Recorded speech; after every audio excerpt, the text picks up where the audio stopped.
Hisbah TV menyuruh kepada kebaikan. Baik, dimulai ya.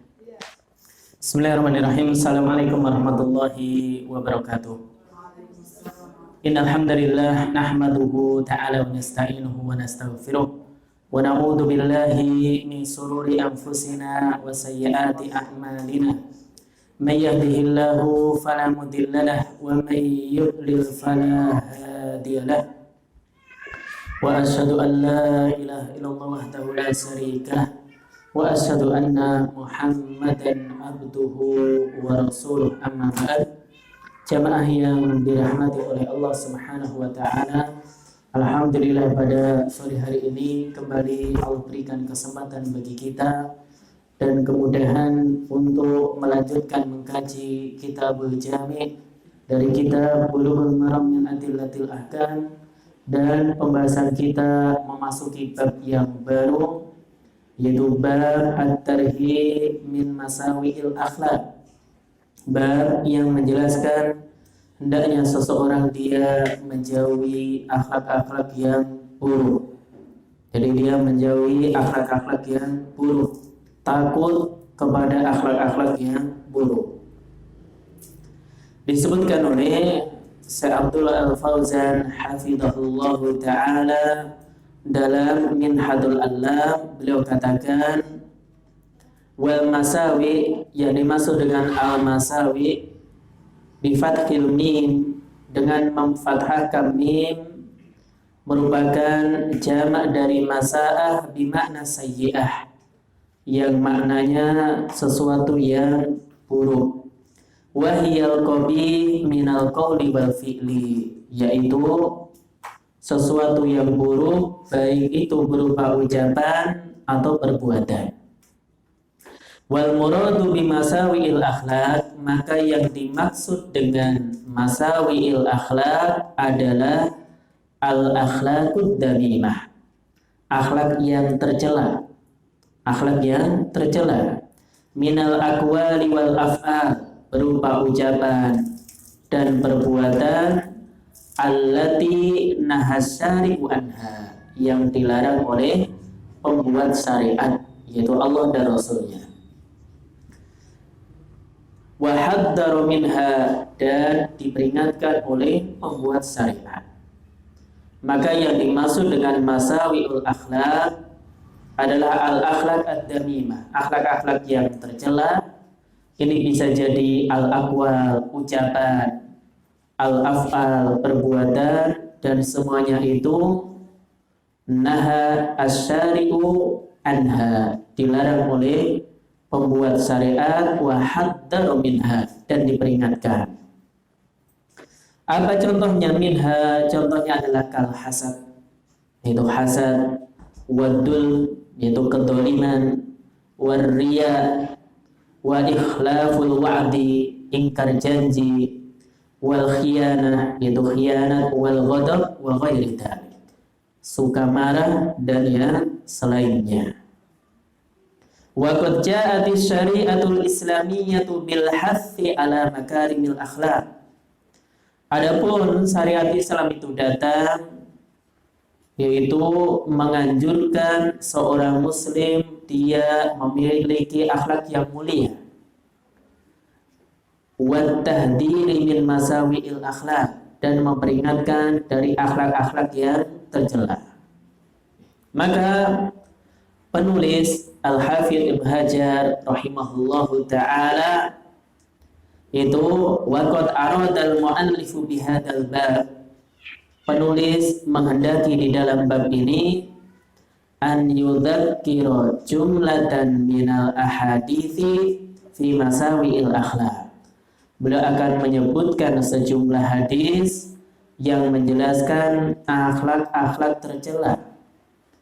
Untuk apa? Libayani, untuk menjelaskan anna min hilyati talibil ilm, di antara perhiasan penuntut ilmu, an yastaqima alal akhlaqil karimati, dia istiqomah di atas akhlak yang mulia. Jadi kenapa ini disebutkan oleh Al-Hafidz Ibnu Hajar rahimahullahu taala dalam kitab beliau Bulughul Maram min Adillatil Ahkam, terutama dalam Kitabul Jami', untuk menjelaskan bahwasanya seorang penuntut ilmu hendaknya dia memiliki akhlak yang mulia. Wa an yabta'ida 'anil akhlaqid damimati, dan dia menjauhkan dirinya dari berbagai bentuk akhlak-akhlak yang tercela, hatta yakuna mimman istanara binuril iman, sehingga dia termasuk orang yang mendapatkan cahaya keimanan, wastafada min ilmihi, bisa mengambil faedah dari ilmunya. Maka tatkala seorang dia belajar kitab Bulughul Maram, ini kitab hadis yang disusun berdasarkan bab-bab fikih. Seorang belajar kitabut thaharah, kitabus shalah, kitabus shaum, az-zakah, dan seterusnya. Setelah dia tahu masalah agama, maka hendaknya jangan lupa dia bisa yaitu mengambil faedah dari ilmunya. Jadi dia bisa mengambil faedah dari ilmunya dengan apa? Berhias itu akhlak mulia. Wa hada aqrabu ila sa'adatihi fid dunya. Dan inilah yang bisa mendekatkan dia untuk meraih kebahagiaan di dunia. Wa falahi fid daril akhirah, demikian juga kemenangan, kesuksesan di akhirat kelak. Wantifa'in nasi bi ilmihi wa akhlaqihi, manusia bisa mengambil manfaat dari ilmu dan akhlaknya. Jadi manusia bisa mengambil manfaat dari ilmu dan akhlaknya. Maka jemaah yang dirahmati oleh Allah Subhanahu wa taala, seorang penuntut ilmu, orang yang dia belajar semakin tahu agama, maka hendaknya dia memiliki akhlak yang mulia, dan inilah sebab kebahagiaan kita di dunia, demikian juga kesuksesan kita di akhirat kelak. Dan orang bisa mengambil manfaat dari ilmu dan akhlak kita. Jadi seorang bisa mengambil manfaat dari ilmu dan akhlak kita. Oleh karena itu Abdurrahman bin Mahdi rahimahullahu ta'ala, beliau mengatakan, liyattaqir rajulu dana'atal akhlaq kama yattaqil haram. Hendaknya seseorang menjauhi akhlak-akhlak yang buruk sebagaimana dia menjauhi perbuatan yang haram. Maka siapapun juga, apalagi dia seorang penuntut ilmu, maka berusaha untuk menjauhi akhlak-akhlak yang buruk sebagaimana kita berusaha untuk menjauhi akhlak-akhlak yang tercela. Sekarang kita masuk hadis yang pertama yang disebutkan oleh Al-Hafidz Ibnu Hajar rahimahullahu ta'ala, yaitu terkait at-tahdhiru minal hasad, peringatan dari hasad. Maka akhlak yang buruk pertama kali yang beliau sebutkan adalah hasad. Qala al-musannif rahimahullahu ta'ala, berkata Al-Hafidz Ibnu Hajar, semoga Allah merahmati beliau, an Abi Hurairah radhiyallahu anhu qala, dari Abu Hurairah, semoga Allah meridhoinya, beliau mengatakan, qala Rasulullah sallallahu alaihi wasallam, Rasulullah sallallahu alaihi wasallam bersabda, iyyakum bal hasad, hati-hati kalian dari penyakit hasad. Fa innal hasada yakulul hasanati, karena hasad itu akan memakan kebaikan, kama ta'kulun narul hatoba, sebagaimana api yang dia membakar kayu bakar. Akhrajahu Abu Dawud. Hadis ini dikeluarkan oleh Abu Dawud. Wali Ibnu Majah, adapun riwayat Ibnu Majah, min hadithi Anas nahwuhu, dari sahabat Anas bin Malik semisal dengan hal ini. Maka hadis ini diriwayatkan oleh Abu Dawud, beliau masukkan dalam Kitabul Adab dan beliau masukkan dalam bab fil hasad, tentang hasad.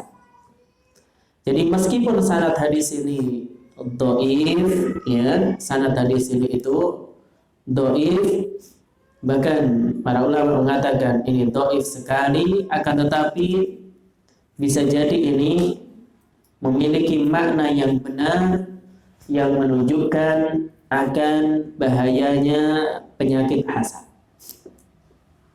Di dalam hadis ini Nabi katakan iyyakum wal hasad, hati-hati kalian akan penyakit hasad. Dan iyyakum, maka ini termasuk uslub tahdzir. Di antara uslub, di antara metode yang ada dalam syariat atau hadis-hadis Nabi Sallallahu Alaihi Wasallam, yang ini menunjukkan hendaknya seorang dia itu hati-hati dari perkara ini. Dia hati-hati dari perkara ini. Maknanya ahdirkum, hati-hati kalian. Ini hati-hati kalian. Kemudian apa itu hasad? Wal hasadu, hasad adalah tamanni zawalin nikmati anil mahsud, berangan-angan hilangnya nikmat yang ada pada orang lain yang kita hasadi. Jadi seorang dia berangan-angan nikmat yang ada pada saudaranya itu hilang. Sawaun ahasalta lahu aw lam tahsul, sama saja apakah engkau akan mendapatkan nikmat tersebut ataupun tidak. Wasawaun akanat diniyatan aw dunyawiyatan, sama saja apakah nikmat itu terkait dengan nikmat agama atau nikmat dunia, maka ini disebut hasad. Ini seorang dia berangan-angan nikmat yang ada pada saudaranya itu hilang. Sama saja apakah nikmat itu berpindah kepadanya atau tidak. Sama saja apakah nikmat itu terkait dengan dunia atau agama. Maka ini dinamakan hasad. Amma tamanni mithlaha fahuwa ghibtah. Adapun kalau kita berangan-angan semisal dengan orang tersebut, ada teman kita hafalan Al-Qur'annya banyak, diberikan kemudahan untuk cepat menghafal, kuat hafalannya, bagus pemahamannya. Apabila kita berangan-angan hal tersebut hilang dari saudara kita, kita nggak ingin si fulan itu hafal Quran, kita nggak ingin si fulan dia punya pemahaman yang baik, hafalan yang kuat, berarti kita hasad. Ini terkait nikmat agama. Atau saudara kita dia mendapatkan nikmat, misalkan yaitu diberikan rezeki oleh Allah, yaitu berupa rumah baru, motor baru, atau yang semisalnya nikmat-nikmat duniawi yang lain. Kita berangan-angan nikmat tersebut hilang darinya, baik yaitu kecurian atau terbakar atau yang semisalnya, jelas itu hilang darinya. Ini nikmat dunia. Baik nikmat itu berpindah kepada kita ataupun tidak, maka itu disebut hasad. Adapun kalau kita berangan-angan kita ingin seperti si fulan yang hafal Al-Quran, seperti si fulan yang dia memiliki pemahaman yang baik, hafalan yang kuat, dan tanpa ada angan-angan nikmat yang ada pada saudara kita itu hilang, ini disebut dengan ghibtah. Disebut dengan ghibtah, dan ini boleh. Fa in kana fid dini kal ilsati wal ibadati fa huwa mahmud. Adapun ghibtah dalam masalah agama, dalam masalah agama seperti ilmu syar'i dan ibadah, maka di ghibtah yang terpuji. Saudara kita rajin beribadah, rajin salat malam, rajin puasa Senin Kamis, sangat berbakti kepada orang tuanya, memiliki akhlak yang mulia, suka membantu saudaranya. Demikian juga rajin membaca Al-Quran, bahkan menghafal Al-Quran. Kalau kita ingin seperti si fulan, saudara kita, maka ini namanya ghibtah. Dan ini mahmud, terpuji. Jadi ini terpuji. Adapun Syekhul Islam Ibnu Taimiyah rahimahullahu taala belum berpendapat annal hasada, yang dimaksud dengan hasad adalah al-bughdu wal karahatu lima yarahu min husni halil mahsud. Seorang tidak suka, seorang benci dengan nikmat yang ada pada saudaranya. Kalau tadi berangan-angan hilang, kalau ini hanya sekedar gak suka. Temannya pinter, dia gak suka. Temannya dapat nikmat, dia gak suka. Maka ini disebut hasad. Kemudian hasad ini merupakan tabiat yang Allah tanamkan ke dalam hati manusia. Oleh karena itu kata Al-Hafidh Ibnu Rajab rahimahullahu ta'ala dalam Jami'ul Ulum wal Hikam, beliau katakan al-hasadu markuzun fi tiba'il basar. Hasad ini merupakan sifat yang tertanam kuat pada diri manusia. Wa huwa annal insana yakrah an yafuqahu ahadun min jinsihi aw fi syai'in minal fadaili. Karena manusia itu tidak suka apabila ada orang lain melebihi dia. Min jinsihi fi syai'in minal fadail. Orang lain yang sejenis dengannya yaitu memiliki kelebihan dibandingkan dia dari kelebihan-kelebihan yang ada. Tabiat kita nggak suka apabila kita ada saudara kita, dia lebih kuat hafalannya dibandingkan kita, cepat menghafalnya dibandingkan kita, atau lebih kaya, lebih punya kedudukan dibandingkan kita, dan nikmat-nikmat yang lain. Ini hakikat atau tabiat manusia demikian. Tapi ini harus dilawan. Yang demikian ini harus dilawan. Nggak boleh dibiarkan. Karena hasad ini penyakit yang sangat tercela dan bisa menghapuskan kebaikan seseorang. Oleh karena itu Nabi katakan, fa innal hasada ya'kulu hasanati. Karena hasad bisa menghapuskan kebaikan. Ay yudhibuha, ya'kulu bimakna yudhibu, bisa menghilangkannya. Dan ini alasan kenapa seseorang harus berhati-hati dengan yang namanya hasad. Jadi kenapa kita harus berhati-hati dari penyakit ini? Dan ini termasuk akhlak yang buruk, akhlak yang tercela. Kemudian faedah yang bisa kita ambil, kita petik dari hadis ini. Yang pertama, fil hadithi dalilun ala tahrimil hasadi wa qadhihi. Di dalam hadis ini terdapat dalil akan haramnya hasad dan buruknya hasad. Hasad ini haram dan sesuatu yang buruk. Oleh karena itu datang keterangan dari Al-Quran dan As-Sunnah fi dhammil hasad wan nahyi anhu, yang mencela dan melarang hasad. Misalkan Allah Subhanahu wa ta'ala sebutkan terkait sifat orang-orang Yahudi di surah Al-Baqarah ayat 109, Allah katakan wadda katsirun min ahlil kitab law yaruddunakum min ba'di imanikum kufar. Jadi kebanyakan ahlul kitab mereka berangan-angan, punya keinginan yang sangat kuat, law yaruddunakum, seandainya mereka bisa mengembalikan kalian, min ba'di imanikum kufar, setelah keimanan kalian kembali kufur. Jadi orang-orang Yahudi ingin orang-orang Muslim kembali kufur. Apa sebabnya? Hasadan min indi anfusihim.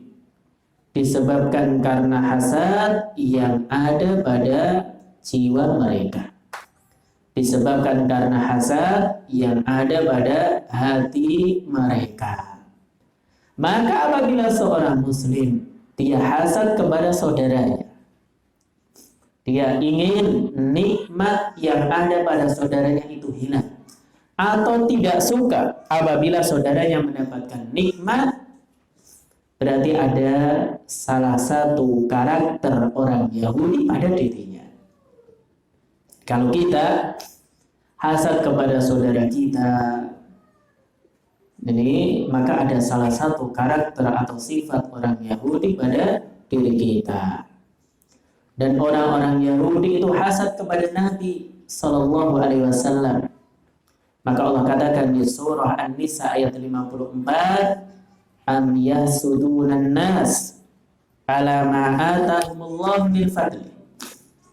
Apakah mereka hasad kepada manusia, yaitu kepada Nabi Muhammad sallallahu alaihi wasallam, ala ma atahumullah min fadli, dari apa yang telah Allah berikan kepadanya berupa keutamaan, yaitu wahyu. Allah turunkan wahyu kepada Rasulullah sallallahu alaihi wasallam.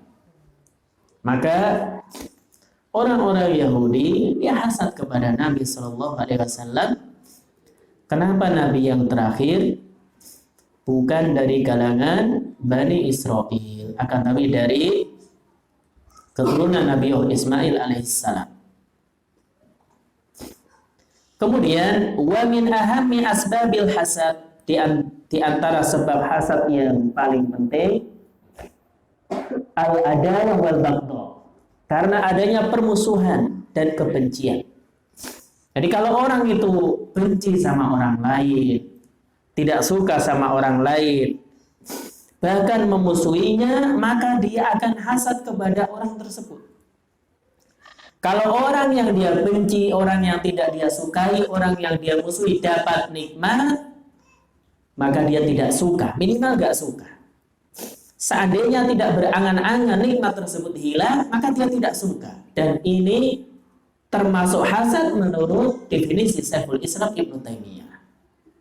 Karena beliau berpendapat yang namanya hasad yaitu seorang al-karahah, yaitu seorang dia membenci, atau al-bughd, yaitu tidak suka kepada nikmat yang ada pada saudaranya. Maka ini termasuk hasad. Dan ini tidak boleh. Seorang muslim hendaknya tidak demikian.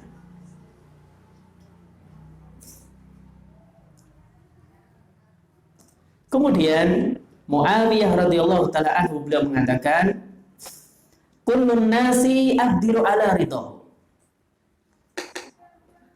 Semua manusia aku mampu untuk meraih keridhoannya. Illa hasidun, kecuali orang yang hasad, yaitu hasidun nikmatin, yang hasad kepada nikmat. Fa innahu la yardihi illa zawalaha, karena dia tidak ridho kecuali hilangnya nikmat tersebut. Jadi kecuali hilangnya nikmat tersebut. Maka orang yang hasad itu demikian. Dia tidak ridho, tidak pernah merasa senang dengan nikmat yang ada pada saudaranya. Dan disebutkan oleh Al-Imam Al-Ghazali rahimahullahu ta'ala, beliau katakan, i'lam annal hasada minal amradil adimati lil qulub. Ketahuilah hasad itu termasuk penyakit terbesar bagi hati. Wala tudawa amradul qulub illa bil ilmi wal amal. Dan penyakit hati ini tidak bisa diobati kecuali dengan ilmu dan amal. Ini kecuali dengan ilmu dan amal. Dia mengetahui itu akan bahayanya penyakit hasad tersebut. Demikian juga dia berusaha untuk menghilangkannya. Dia berusaha untuk menghilangkannya. Kemudian faedah yang lain sebagaimana disebutkan oleh Syekh Abdul Muhsin bin Muhammad Al-Qasim hafidhahullahu ta'ala dalam Syarah Bulughul Maram beliau mengatakan, iyyakum wal hasad yadullu ala annal hasada khuluqun dani'un. Sabda Nabi, hati-hati kalian akan hasad, menunjukkan bahwasanya hasad khuluqun dani', akhlak yang buruk, akhlak yang tercela. Jadi akhlak yang buruk dan akhlak yang tercela. Wa min a'dhami adrarihi adamud dukhuli fil Islam. Dan di antara bahaya terbesar dari hasad itu seorang tidak ingin manusia masuk ke dalam agama Islam. Tadi sudah disebutkan orang-orang Yahudi hasad kepada Nabi SAW. Mereka hasad kepada orang-orang yang memenuhi panggilan beliau, mengikuti dakwah beliau. Oleh karena itu, tadi Allah katakan hasadan min indi anfusihim, disebabkan karena hasad yang ada pada diri mereka. Faedah yang kedua atau yang berikutnya, iyyakum wal hasad, hati-hati kalian akan hasad, li'annal hasada sifatun min sifatil yahud. Karena hasad termasuk salah satu dari sifat orang Yahudi. Tadi juga sudah disinggung oleh Syekh Abdullah Al-Fauzan hafidhahullah ta'ala. Dalilnya tadi yaitu firman Allah di surah An-Nisa 54, am yahsudunan nasa ala ma atahumullah min fadli. Apakah mereka orang-orang Yahudi hasad kepada manusia, yaitu kepada Nabi Muhammad SAW, atas pemberian Allah Subhanahu wa Ta'ala kepada beliau? Dan faedah berikutnya, iyyakum wal hasad, hati-hati kalian dari hasad. Al-mafhumu al-mukhalafu lil hasad, maka pemahaman yang bertolak belakang dengan hasad adalah salamatus sadri huwa khuluqur rusul. Jadi hati yang selamat, hati yang baik, itu selamat dari penyakit hasad, adalah akhlaknya para rasul. Oleh karena itu Allah Subhanahu wa Ta'ala berfirman terkait Nabiullah Ibrahim alaihissalam. Allah katakan, idza jaa rabbahu biqalbin salim. Dan ingatlah tatkala beliau Nabi Ibrahim datang biqalbin salim, dengan membawa hati yang selamat, hati yang bersih. Dia tidak hasad kepada saudaranya. Apa makna qalbin salim? Salimun minasyirki wal bid'ah wal ma'asi. Selamat dari berbagai kesyirikan, bid'ah, maksiat, wal ghil. Demikian juga ghil, hasad, tujahal ibad, itu kepada hamba-hamba Allah Subhanahu wa Ta'ala. Maka salamatus sadri, hati yang bersih, hati yang selamat dari berbagai penyakit, terutama penyakit hasad, ini merupakan khuluqur rasul, akhlak para rasul. Dan kita diperintahkan untuk meneladani mereka. Di seorang muslim, dia dianjurkan untuk meneladani para rasul. Mereka adalah orang-orang yang dekat dengan Allah. Mereka adalah orang-orang pilihan Allah, memiliki akhlak yang mulia. Di antaranya salamatus sadri, memiliki hati yang selamat, hati yang bersih dari berbagai penyakit, yang terutama penyakit hasad. Dan yang dimaksud dengan biqalbin salim, hati yang selamat adalah salimun minasyirk, hati yang selamat dari kesyirikan. Maka penuntut ilmu harus mempelajari tauhid. Demikian juga harus mempelajari rincian syirik supaya dia tidak terjatuh ke dalamnya. Jadi supaya kita tidak terjatuh ke dalam kesyirikan dalam keadaan tidak tahu, maka kita belajar. Wal bid'ah, berbagai bentuk bid'ah. Wal ma'asi, berbagai bentuk maksiat. Demikian juga ghil. Seorang dia punya penyakit hati, yaitu nggak suka kepada saudaranya, hasad kepada saudaranya. Kemudian faedah berikutnya, al-hasadu la yamna'u nikmatan. Hasad itu tidak bisa menghalangi nikmat Allah. Jadi orang yang hasad, dia juga tidak bisa menghalangi, mencegah nikmat Allah kepada seorang hamba.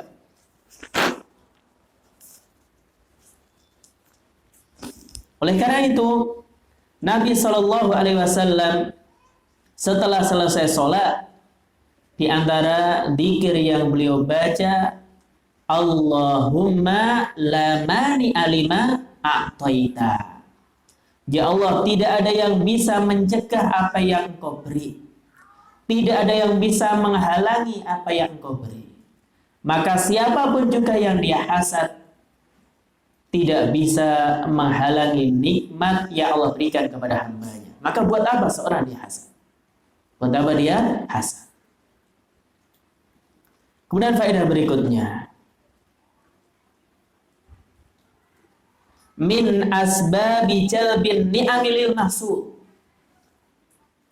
Bahkan apabila seorang hasad kepada saudaranya, ini merupakan di antara sebab saudara yang tersebut mendapatkan berbagai nikmat. Jadi kalau kita hasad kepada saudara kita, justru Allah berikan nikmat kepada orang yang kita hasadi. Ya kan? Fakam min nikmatin, ya kan? U'tita atau a'taita lil masud atau u'tiyat lil masud bisa babi hasidin.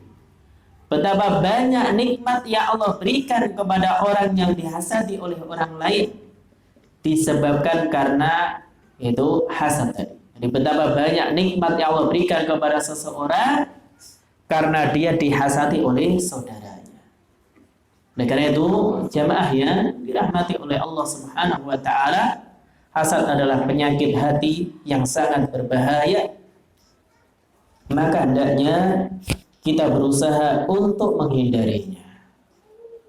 Jadi meskipun seorang tidak mungkin dia lepas dari yang namanya hasad, karena tadi hasad ini markuzun fi tibail basar. Dia adalah sifat yang tertanam kuat yang ada pada manusia, karena biasanya orang tidak suka kalau dia diungguli oleh saudaranya. Maka kalau kita seorang penuntut ilmu gak suka apabila saudara kita lebih pintar dibandingkan kita, biasanya demikian. Tapi ini harus dilawan. Orang yang sama-sama berdagang gak suka apabila saudaranya dagangannya lebih laris dibandingkan dagangan dia. Dan biasanya hasad ini yang seprofesi atau yang sama. Bahkan hasad di antara para penuntut ilmu, atau hasad di antara para asatidzah, di antara ustadz dan seterusnya. Maka seorang muslim dia berusaha menjauhkan dirinya dari satu penyakit ini. Dan ini termasuk penyakitnya iblis, dia hasad kepada Nabi Adam alaihissalam. Jadi kalau seorang dia hasad kepada saudaranya, ada karakter iblis pada dirinya. Kemudian faedah berikutnya, fa innal hasada ya'kulul hasada. Hasad itu bisa menghapuskan kebaikan. Jadi min adrolil hasad, di antara dampak buruk dari hasad fil akhirati, di akhirat, annahu ya'kulul hasad. Hasad itu akan menghapuskan kebaikan kita. Sudah kita capek mengumpulkan kebaikan, belum tentu juga kebaikan yang kita kumpulkan itu banyak. Belum tentu juga Allah terima, kita sudah berusaha ibadah, namun ternyata itu semuanya hilang. Kenapa? Disebabkan kita hasad kepada saudara kita. Sungguh capek orang yang demikian. Yang sungguh capek orang yang demikian. Annahu danbun adimun yahrikul hasanah. Maka hasad ini dosa besar yang bisa membakar kebaikan seseorang. Nah, hasad ini dosa besar dan bisa membakar kebaikan kita. Dan apabila seorang dia memiliki kebaikan, dia jaga kebaikannya tersebut. Meskipun sedikit, jangan sampai hilang. Mudah-mudahan itu bermanfaat baginya di akhirat kelak. Bukan malah disia-siakan. Sudah malas beramal, sukanya hasad kepada saudara.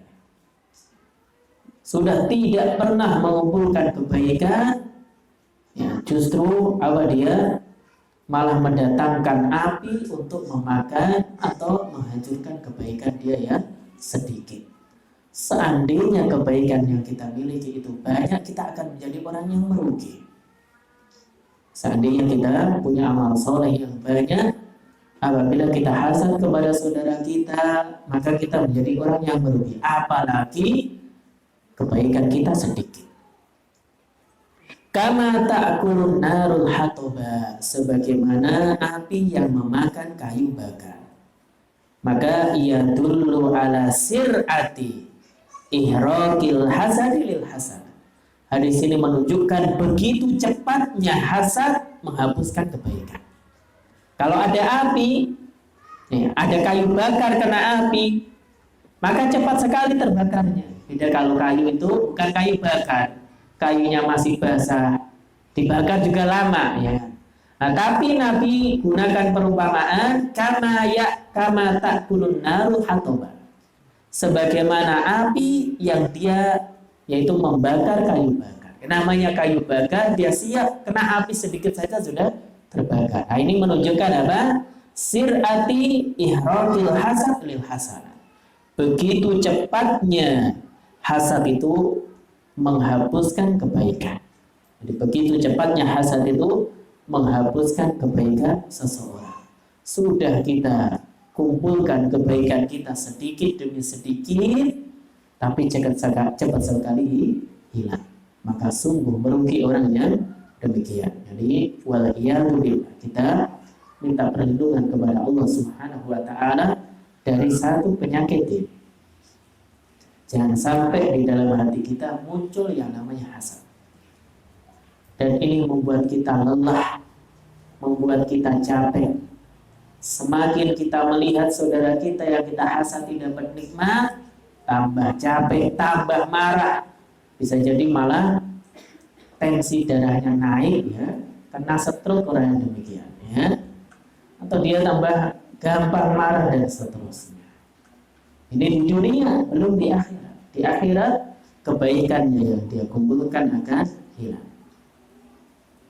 Kemudian faedah yang terakhir dari hadis ini, yadullu ala annal muallima yusri'u lahu tamthila bi umurin mafhumatin lil mustami'in.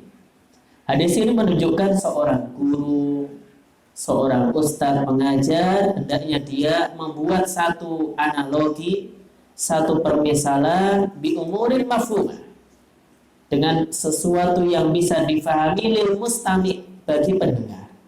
Sebagaimana fa'alan Nabi sallallahu alaihi wasallam fi hada. Nabi melakukan di dalam hadis ini. Jadi Nabi gambarkan bahwasanya bahayanya hasad itu bisa menghapuskan kebaikan sebagaimana api yang dia membakar kayu bakar. Saking cepatnya. Nah, supaya kita bisa paham, oh, hasad itu sesuatu yang sangat berbahaya. Maka ini hadis yang pertama yang disebutkan oleh Al-Hafidz Ibnu Hajar rahimahullahu taala, hendaknya seorang muslim dia menjauhi penyakit ini, yaitu penyakit hasad. Dan ini akhlak tercela. Ini termasuk masawiul akhlak. Akhlak yang buruk yang tidak boleh seorang muslim berhias dengannya. Apalagi thalabatul ilm, seorang penuntut ilmu. Dia orang yang mengambil ilmu dan berusaha untuk mengambil manfaat dari ilmunya. Jangan sampai setelah belajar, ya, dia terkena penyakit ini. Seandainya kena, dilawan. Seandainya ada, harus dilawan. Gak boleh dibiarkan, dituruti, gak boleh. Kemudian kita masuk hadis yang kedua, terkait fadlu man yamliku nafsahu indal ghadab, keutamaan orang yang dia bisa, yaitu menahan dirinya indal ghadab, ketika marah. Seorang yang dia bisa menahan diri ketika marah.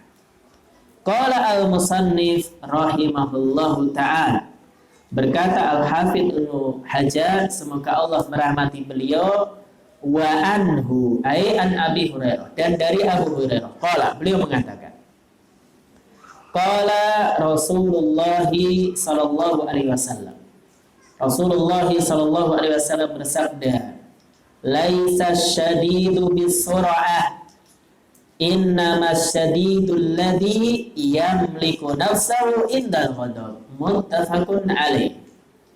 Orang yang kuat bukanlah orang yang dia menang ketika berkelahi, ketika bergulat. Innamas syadid, namun orang yang kuat adalah alladzi yamliku nafsah, orang yang mampu menahan dirinya indal ghadab, ketika marah. Muttafaqun alaih. Hadis ini dikeluarkan oleh Imam Bukhari dan Imam Muslim. Al-Imam Al-Bukhari masukkan hadis ini dalam Kitabul Adab. Beliau masukkan dalam bab Al-Hadar minal ghadab, peringatan dari marah. Hendaknya seorang dia yaitu berhati-hati dari mudah marah. Kemudian laisa syadid, as-syadid ay al-qawiyyu fi badani wa adolati, orang yang kuat badan dan ototnya. Jadi orang yang kuat itu as-syadid. Bisura'ah, itu bukanlah seorang yang sura'ah, yaitu al-qawiyyu alladhi yusri'un nasa katsiran, orang yang kuat banyak mengalahkan lawan-lawannya karena kekuatan yang dia miliki. Bukan demikian hakikat orang yang kuat. Innamas syadid alladzi yamliku nafsahu indal ghadab. Adapun orang yang kuat adalah orang yang bisa menahan dirinya ketika marah. Maka maknanya laisal qawiyyu mamduh, bukanlah orang yang kuat dan dia dipuji oleh syariat, wal qawiyyu alladzi yusri'uhu rijal wala yaklibuna, orang yang dia bisa mengalahkan orang lain dan tanpa pernah terkalahkan. Akan tetapi siapa orang yang kuat? Alladzi yamliku nafsahu indal ghadab, itu orang yang dia mampu menahan dirinya, mengendalikan dirinya ketika dia marah. Dan faedah yang bisa kita petik, kita ambil dari hadis ini. Al-haditsu dalilun, hadis ini dalil ala anna mujahadatan nafsi indal ghadab asyaddu min mujahadatil adwi. Hadis ini dalil yang menunjukkan bahwasanya mujahadatun nafs, yaitu melawan jiwa ketika marah, itu lebih berat dibandingkan melawan musuh. Jadi berjihad melawan jiwa kita tatkala kita marah, mengendalikan kemarahan kita, ini asyaddu min mujahadatil adwi, itu lebih berat dibandingkan seorang dia harus berjihad mengalahkan musuhnya. Kenapa? Li'annahu sallallahu alaihi wasallam, karena Nabi sallallahu alaihi wasallam ja'ala alladhi yamliku nafsahu indal ghadab a'dhaman nasi quwwatan. Karena Nabi sallallahu alaihi wasallam menjadikan orang yang mampu mengendalikan dirinya ketika marah adalah a'dhaman nasi quwwatan, orang yang paling kuat.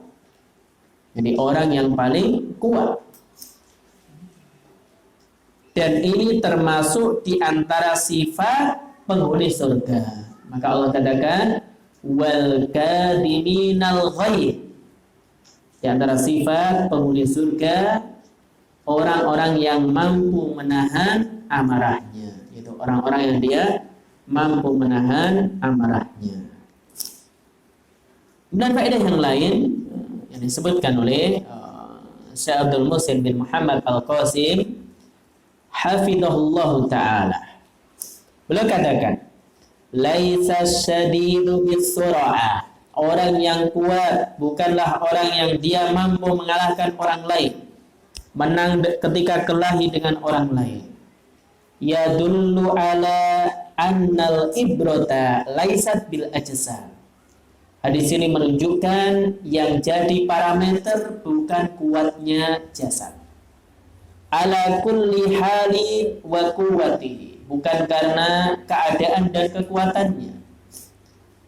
Faqad yakunul mar'u dha'ifan lakinnahu qawiyyun fi nafsi. Ada orang yang dia badannya boleh jadi dianggap lemah, akan tapi dia orang yang kuat. Kuat hatinya, kuat jiwanya. Seperti Abu Bakar As-Siddiq radhiyallahu taala anhu. Beliau adalah rajulan nahilan. Beliau orang yang kurus, yasqutur rida'u minhu linahafatihi wa ma'a dzalika huwa asja'u hadhil ummati ba'da Nabi sallallahu alaihi wasallam. Bahkan selendang beliau itu jatuh. Misalkan selendang beliau itu jatuh ketika tertiup angin atau yang lainnya, akan tapi beliau adalah asja'u hadhil ummah, umat yang paling pemberani. Beliau adalah orang yang paling pemberani ba'da Nabi sallallahu alaihi wasallam, setelah Nabi sallallahu alaihi wasallam. Demikian juga Abdullah bin Mas'ud. Beliau adalah orang yang yaitu rajulan qasiran, orang yang pendek. Idza waqafa indal jalis yakunu katulihi. Bahkan apabila beliau berdiri di samping orang yang duduk, maka tinggi beliau seperti orang yang duduk, karena beliau orang yang pendek. Wan Nabi sallallahu alaihi wasallam yaqulu akan tapi Nabi katakan bahwasanya siqanu ibnu Mas'udin fil mizan afqanu min jabal Uhud. Kedua betis Abdullah bin Mas'ud apabila ditimbang lebih berat dibandingkan gunung Uhud. Ya, lebih berat dibandingkan gunung Uhud karena keimanan beliau. Maka terkadang orang itu dianggap lemah, dianggap kecil, tapi dia orang yang kuat. Orang yang memiliki keimanan yang kuat bisa mengalahkan hawa nafsunya. Dan ini hakikat kuat dalam syariat. Kemudian yang berikutnya,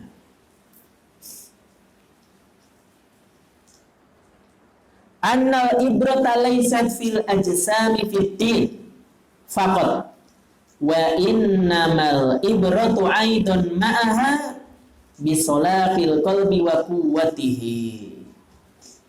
Yang jadi parameter menurut agama bukan pada jasad semata, akan tapi selain jasad yang kuat, tubuh yang sehat, bisolahil qalbi wa quwwatihi, baik dan kuatnya hati. Dan di dalam agama kita tidak hanya memperhatikan yang namanya kekuatan tubuh. Iya, seorang muslim, dia harus memiliki tubuh yang sehat, yang kuat. Bisa digunakan untuk berjihad di jalan Allah, meninggikan kalimat Allah. Tapi tidak hanya itu, tapi harus punya sholahul qalb, hati yang baik. Jadi hati yang baik, hati yang kuat. Maka demikian. Maka orang yang dia memiliki kekuatan badan semata ma'a fasadil qalb, akan tapi hatinya rusak, la yanfa, tidak bermanfaat. Maka orang-orang kafir yang mereka tubuhnya kuat perkasa, ya, tapi rusak hatinya, la yanfa, enggak ada manfaatnya. Wa salahul qalbi, akan tapi baiknya hati, ma'a dhafil jasad, meskipun jasad seseorang itu lemah, la yadurru dalikal qalb, hatinya tidak termudarati karenanya. Tetap lebih baik orang yang dia memiliki hati yang baik, hati yang bersih, meskipun kondisi badannya lemah dibandingkan sebaliknya. Tapi yang lebih sempurna tentu seorang muslim tubuhnya sehat, tubuhnya kuat, demikian juga hatinya itu hati yang sehat, hati yang baik. Tapi seandainya seorang hanya memilih mau tubuh yang kuat tapi hatinya rusak, atau tubuhnya lemah tapi hatinya baik, tentu pilih hatinya yang baik, hatinya yang sehat.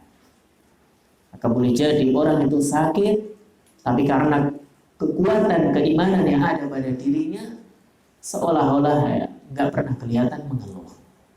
Ada orang yang sehat tapi lemah imannya, dikit-dikit ngeluh, ya. Dikit-dikit ngeluh. Allah berikan kesehatan tapi lemah imannya, sakit dikit udah ngeluh. Tapi ada orang yang dia sakitnya dalam jangka waktu yang lama, akan tapi Allah berikan kekuatan iman, maka dia bisa bersabar dengan sakitnya tersebut. Maka ini menunjukkan pentingnya sholahul qalb wa quwwatu, yaitu kekuatan dan kebaikan hati. Kemudian faedah berikutnya, laisa syadidu bisur'ah, orang yang kuat bukanlah orang yang dia bisa mengalahkan orang lain. Hada mithlu qaulin Nabi sallallahu alaihi wasallam, ini seperti sabda Nabi yang lain, innallaha la yanduru ila suwarikum wa ila ajsadikum, sesungguhnya Allah tidak melihat rupa dan jasad kalian, walakin yanzuru ila qulubikum wa a'malikum, akan tapi yang Allah lihat hati dan amal kalian. Maka jasad kita gak akan Allah lihat. Si fulan cakep, si fulanah cantik, gak Allah lihat. Tapi yang dilihat apanya? Hati dan amalannya. Yang dilihat hati dan amalan kita. Selama hati kita baik, amalan kita itu baik, hati yang baik membuahkan amal saleh, maka itu akan menjadikan seorang dia yaitu mulia di sisi Allah Subhanahu wa ta'ala. Betapa banyak orang-orang kafir yang mereka memiliki wajah yang cakep, badannya bagus, akan tapi rusak hati, rusak amalannya, maka tidak ada nilainya di sisi Allah Subhanahu wa ta'ala. Maka seorang muslim, nikmat Islam, nikmat iman, nikmat yang sangat besar. Nikmat yang sangat besar.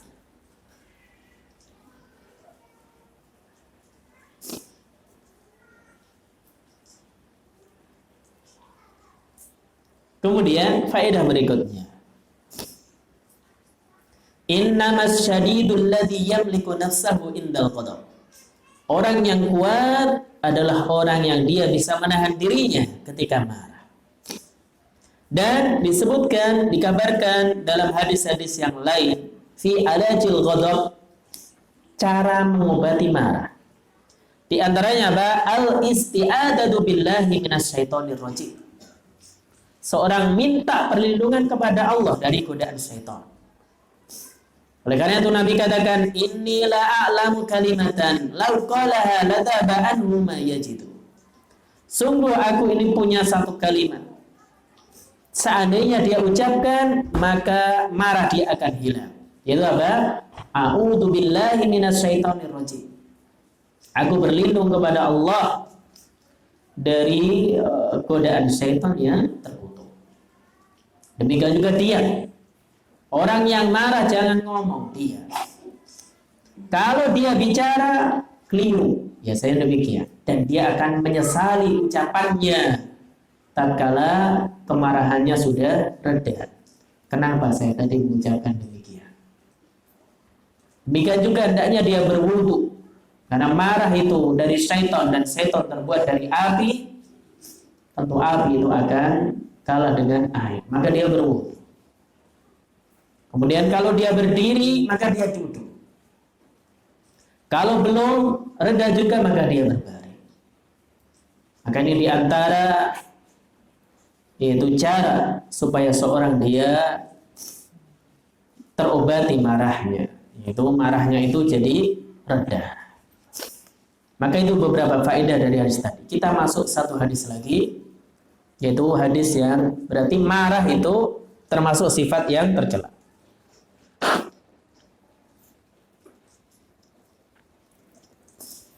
Yang berikutnya terkait ad-dulmu dulumatun yaumal qiyamah. Kedoliman adalah kegelapan pada hari kiamat. Qala al-muallif rahimahullahu ta'ala, berkata al-hafidh Ibnu Hajar, semoga Allah merahmati beliau. Wa ani bani Umar radhiyallahu anha atau radhiyallahu anhuma, dari Ibnu Umar, semoga Allah meridhai keduanya. Qala, beliau mengatakan, qala Rasulullah sallallahu alaihi wasallam, Rasulullah sallallahu alaihi wasallam bersabda, ad-dulmu dulumatun yaumal qiyamah. Kedoliman adalah kegelapan pada hari kiamat. Muttafaqun alaih. Hadis ini dikeluarkan oleh Imam Bukhari dan Imam Muslim. Imam Bukhari masukkan dalam kitab Al-Madhalim berbagai bentuk kedoliman, dan beliau masukkan dalam bab ad-dulmu dulumatun yaumal qiyamah. Kedoliman akan menjadi kegelapan pada hari kiamat kelak. Dan yang namanya kedoliman itu adalah wad'us syai' fi ghairi maudihi ta'diyan atau ta'addiyan. Seorang yang meletakkan sesuatu bukan pada tempat yang semestinya, namanya dolim. Menempatkan sesuatu bukan pada tempatnya. Wadulmu at-tasarrufu fi haqqil ghair bi ghairi haqqin. Maka orang yang dolim adalah orang yang dia yaitu menunaikan hak orang lain tanpa hak, tanpa benar.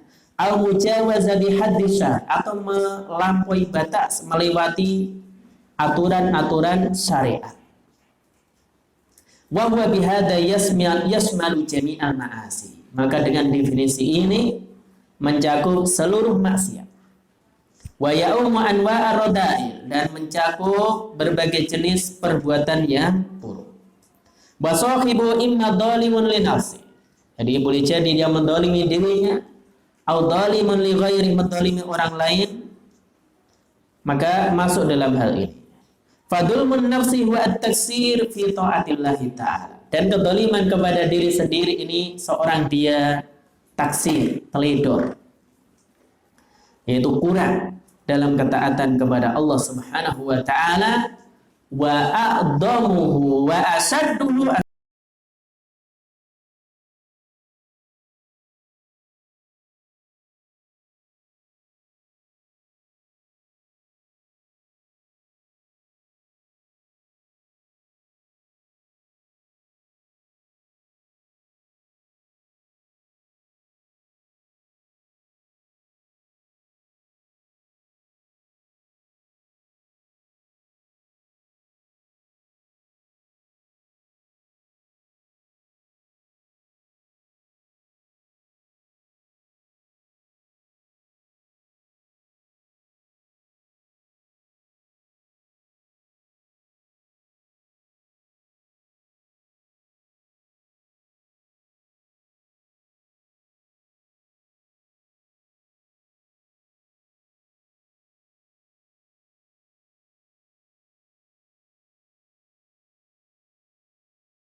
kafaratul majlis. Subhanakallahumma wa bihamdika asyhadu an la ilaha illa anta astaghfiruka wa atubu ilaik. Wa akhiru da'wana alhamdulillahi rabbil alamin. Wassalamualaikum warahmatullahi wabarakatuh.